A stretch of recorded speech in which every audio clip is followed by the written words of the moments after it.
Hello learners, welcome back to the channel. और इस बार बेस्ट ऑफ जेई मेंस 2024 के सीरीज में जो नेक्स्ट चैप्टर मैंने पिक किया है वो है न्यूटन्स लॉज ऑफ मोशन। इस टॉपिक से भी मैंने 2024 के 5 बेस्ट प्रॉब्लम सिलेक्ट किए हैं और उसको मैं एक एक करके इस वीडियो में डिस्कस करूँगा। तरीका फिर से वही रहेगा कि वीडियो टाइम स्टैम्प्स के साथ है, तो पहले आप खुद से उन क्वेश्चंस को सॉल्व करें, देन नहीं आता है, नहीं सॉल्व हो पाता है, देन एनालिसिस के थ्रू जाएं। तो स्टार्ट करते हैं इसको। तो इस टॉपिक से जो फर्स्ट प्रॉब्लम मैंने चूज़ किया है वो है 27 जनवरी के शिफ्ट 1 का problem. A train is moving with a speed of 12 metre per second on a rail which are 1.5 metres apart. To negotiate a curve of radius 400 meter, the height by which the outer rail should be raised with respect to the inner rail। तो situation ऐसा है कि कोई train है और वो ऐसा rails पे चल रहा है, तो जो इनर रेल है अगर यहाँ है तो आउटर रेल इधर है। ये question basically banking of roads का है। तो जैसे रोड्स को बैंक करते हैं सर्कुलर टर्न्स पे कार को मूव कराने के लिए, वैसे ही ट्रेन के रेल्स को बैंक किया गया है। ये इनर एज है जिसको मान लेते हैं कि ये रेफरेंस बन जाएगा और ये अपना आउटर एज है। लेट्स से कि आउटर एज को एच हाइट ऊपर रखा। अब जो इनके बीच का सेपरेशन दिया हुआ है वो दिया हुआ है 1.5 मीटर्स का, मतलब ये वाली डिस्टेंस दी हुई है 1.5 मीटर। और जैसा बैंकिंग एंगल ट्रीट करते थे उसको ही मान लेंगे कि ये अपना बैंकिंग एंगल है। अब अगर ये जो ट्रेन है अपनी वो इस पे चल रही है तो वो कुछ ऐसा चल रही होगी, ऐसा ट्रेन एज्यूम कर लेते हैं।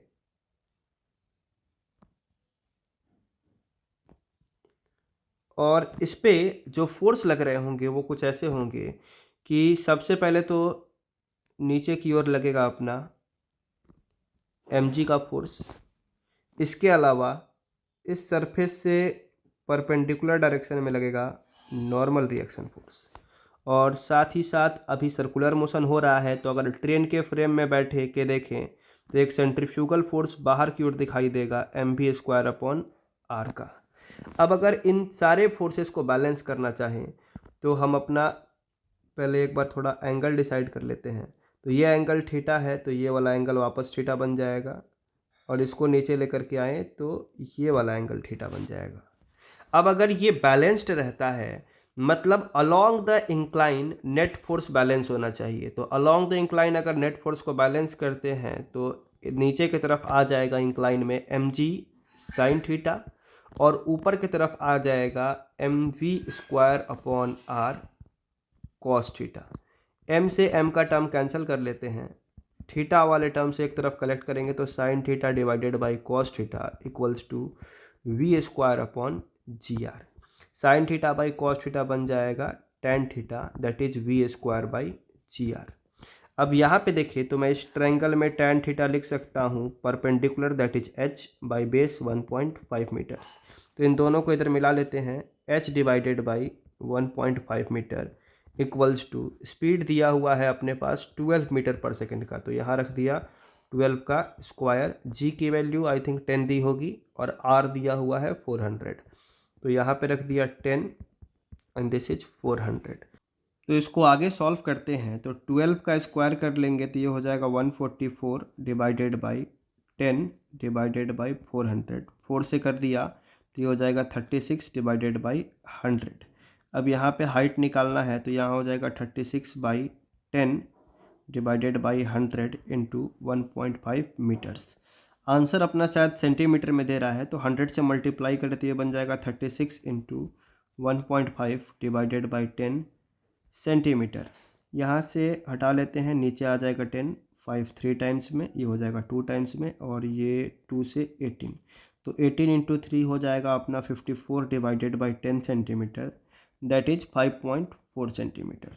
तो अपना जो इसका आंसर हो जाना चाहिए वो हो जाना चाहिए 5.4 सेंटीमीटर। ऑप्शन बी अपना करेक्ट हो जाएगा। जो सेकेंड प्रॉब्लम इस चैप्टर से मैंने पिक किया है वो है 30th जैन का शिफ्ट 2 का question. A block of mass m is placed on a surface having vertical cross section y equals to x²/4।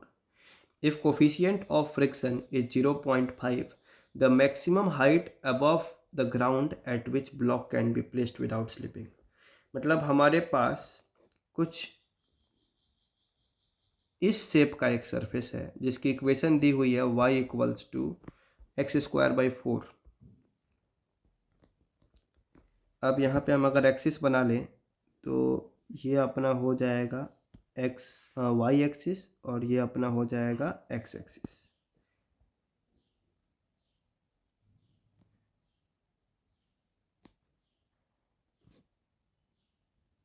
तो यहाँ कहीं अब सिंपल सी बात है कि हमें एंगल ऑफ रिपोज पता है। एंगल ऑफ रिपोज मतलब वो पार्टिकुलर एंगल जहाँ तक ब्लॉक स्लिप नहीं करेगा।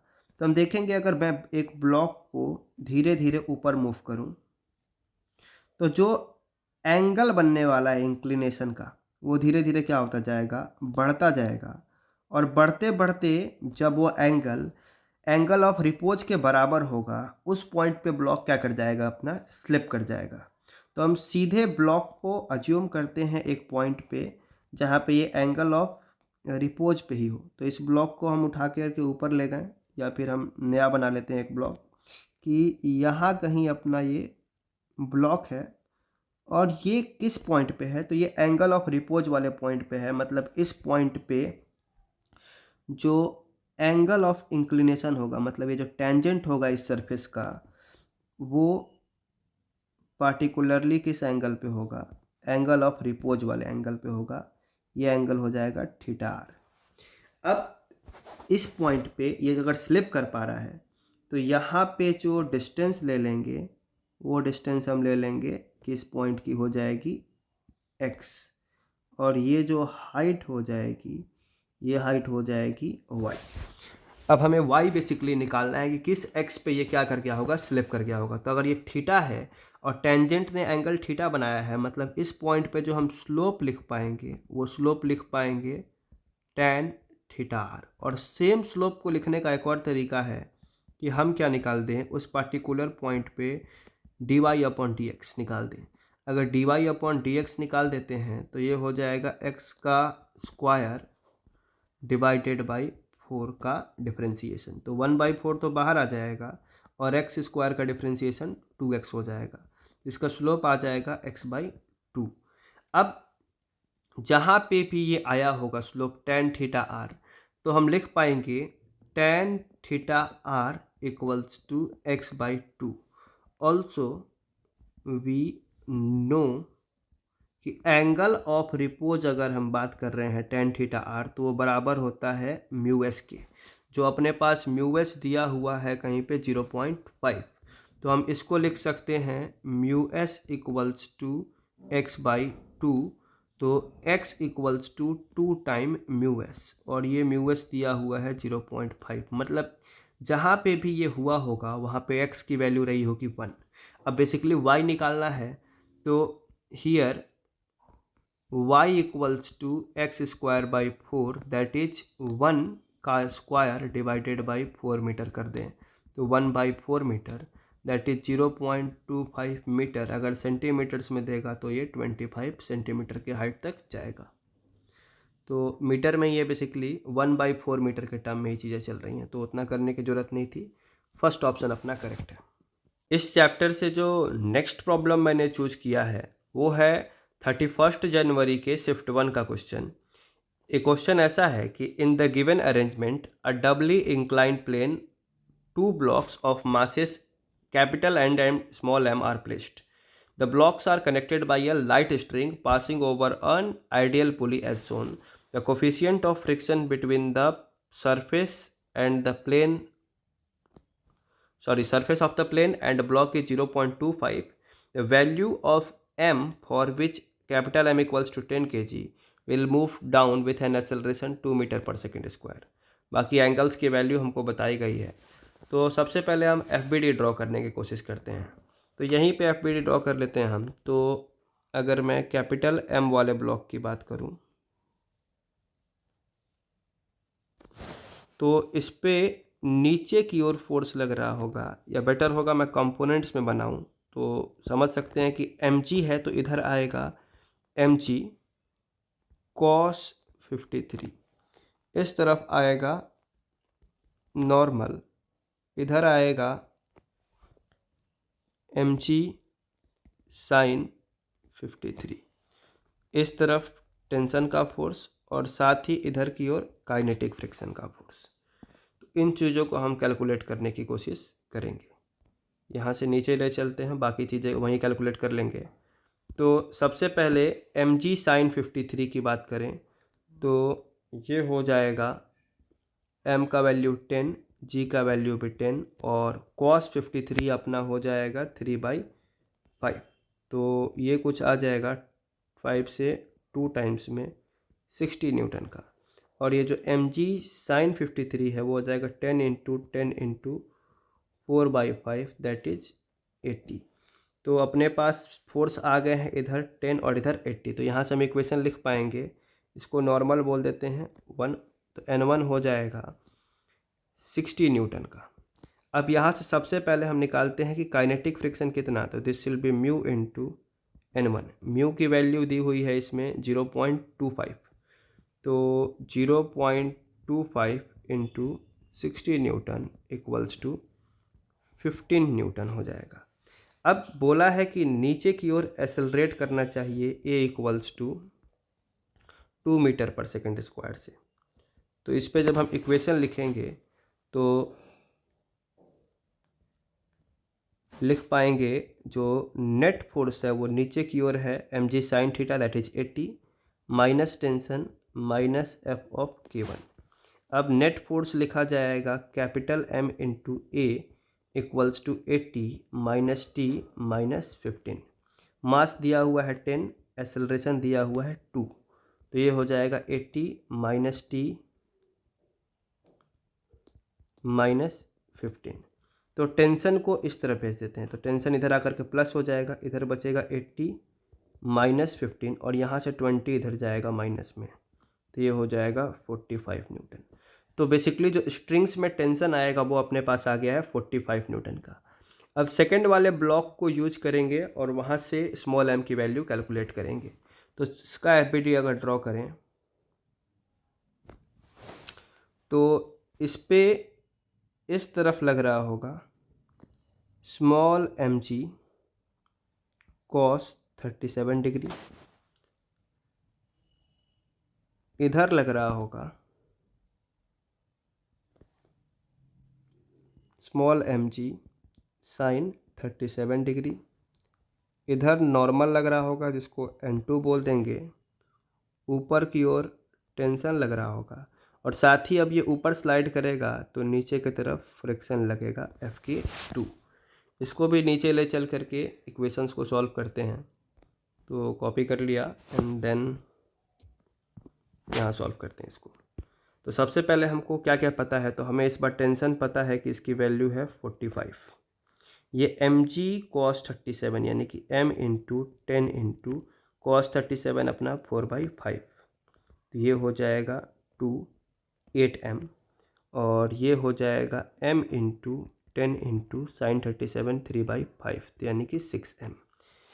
नॉर्मल की वैल्यू तो N2 हो जाएगा बैलेंस करके 8m के बराबर, Fk2 हो जाएगा म्यू इंटू N2 के बराबर दैट इज 0.25 तो दिया हुआ है इंटू 8m मतलब कि 2m के बराबर। अब अपने पास चीज़ें हैं सफिशिएंट सॉल्व करने के लिए और ये ऊपर की ओर एक्सेलरेट कर रहा है 2 मीटर पर सेकेंड स्क्वायर से। तो इस पे जब नेट फोर्स लिखेंगे तो नेट फोर्स दिखाई देगा ऊपर की तरफ टेंशन माइनस नीचे की ओर mg sine 37 degree minus Fk2। F net हो जाएगा small m into a, tension की वैल्यू 45 हम पहले कैलकुलेट कर चुके हैं, mg साइन 37 6m हो गया था, Fk2 हो गया था 2m। अब a का वैल्यू पुट कर देते हैं तो ये हो जाएगा m into 2 equals to 45 minus 6 और 2 8m। यहाँ से 2m और ये माइनस का 8m इधर आ करके प्लस का 8m equals to 45, 10m equals to 45, m equals to 45/10 that is 4.5 kg हो जाना चाहिए। तो जो छोटे वाले ब्लॉक का मास है वो 4.5 kg। तो अपना ऑप्शन बी करेक्ट हो जाएगा। इस टॉपिक से जो नेक्स्ट प्रॉब्लम मैंने सेलेक्ट किया है वो है 31 जनवरी के सेकेंड शिफ्ट का प्रॉब्लम। एक इंक्लाइन है जिसका एंगल ऑफ इंक्लिनेशन है 30, उस पर एक 5 kg का ब्लॉक रखा है और कोफिशिएंट ऑफ फ्रिक्शन है 0.1। बोला गया है कि F1 is the force required to just move the block up the incline and F2 is the force required to just prevent the block from sliding down. तो जो अपना F1 वाला force है वो फोर्स है जो जस्ट इसको ऊपर मूव कराएगा। मतलब कि अगर ये जस्ट ऊपर मूव करने की सिचुएशन में है तो पहले F1 के लिए FBD ड्रॉ करें। तो अपना ब्लॉक कुछ ऐसा है और अगर बनाएं तो नीचे लग जाएगा 5 × G का फोर्स, इधर लग जाएगा F1 का फोर्स और ये जस्ट इसको ऊपर स्लाइड कराने वाला है। मतलब इस टाइम पे फ्रिक्शन पीछे की ओर लग रहा होगा और अपने लिमिटिंग वैल्यू पे लग रहा होगा। इसके अलावा एक और फोर्स हो जाएगा अपना नॉर्मल रिएक्शन फोर्स। अब अगर इनको बैलेंस करना है तो हम एक एक्सिस चूज कर देते हैं अलोंग द इंक्लाइन और एक परपेंडिकुलर टू इंक्लाइन। ये वाला एंगल हो जाएगा अपना थीटा। अब बैलेंस करके फोर्सेस को F1 निकालने की कोशिश करते हैं। तो पेस्ट किया इधर फर्स्ट केस F1 के लिए, तो हम लिख पाएंगे N = 5G cos 30 degree, that is 5 × 10 × √3/2 यानी कि 25√3। जो लिमिटिंग फ्रिक्शन हो जाएगा वो हो जाएगा mu × N, that is mu की वैल्यू दी हुई है कहीं ओके 0.1 डायग्राम पे मेंशन नहीं है, तो 0.1 × 25√3 न्यूटन, मतलब कि 2.5√3 न्यूटन का। अब F1 कितना होगा, तो बैलेंसिंग द फोर्सेस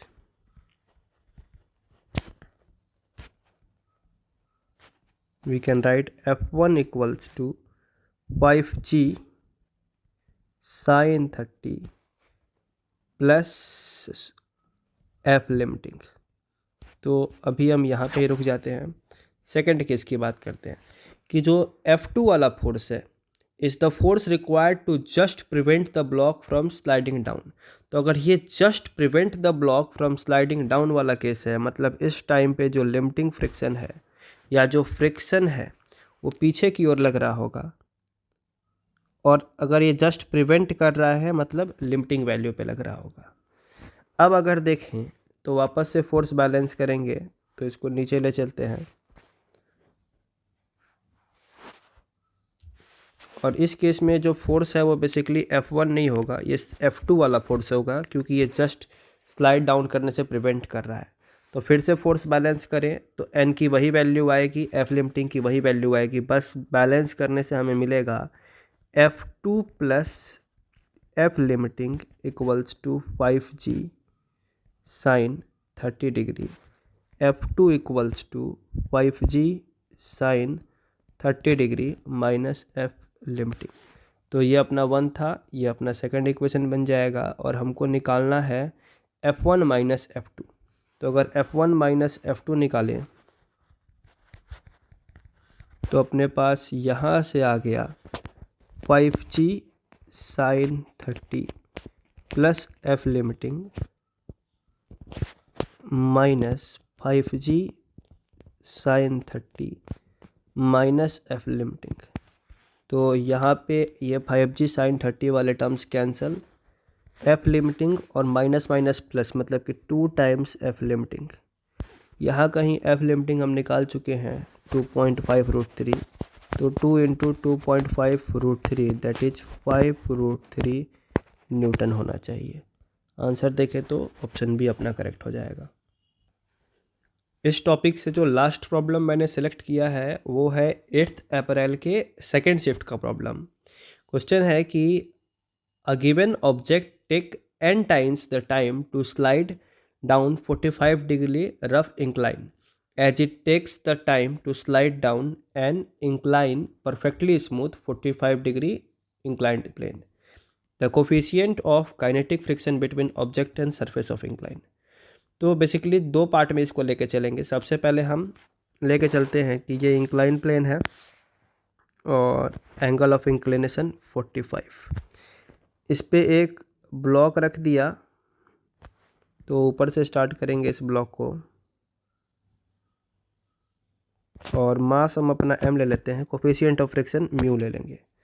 तो यहाँ पे देखें तो FBD जब ड्रॉ करेंगे तो नीचे की ओर mg का फोर्स, इधर नॉर्मल का फोर्स और साथ में ये नीचे स्लाइड करेगा, मतलब ऊपर की ओर काइनेटिक फ्रिक्शन का फोर्स। ये वाला एंगल अपना थीटा, n हो जाएगा mg cos theta, kinetic friction हो जाएगा mu into n, that is mu mg cos theta. और अब देखिए नीचे स्लाइड करने के लिए तो जो नेट फोर्स हो जाएगा वो नीचे लगने वाला component mg sin theta minus kinetic friction. इस नेट फोर्स को लिख सकते हैं m into A1 equals to mg sin theta minus mu mg cos theta.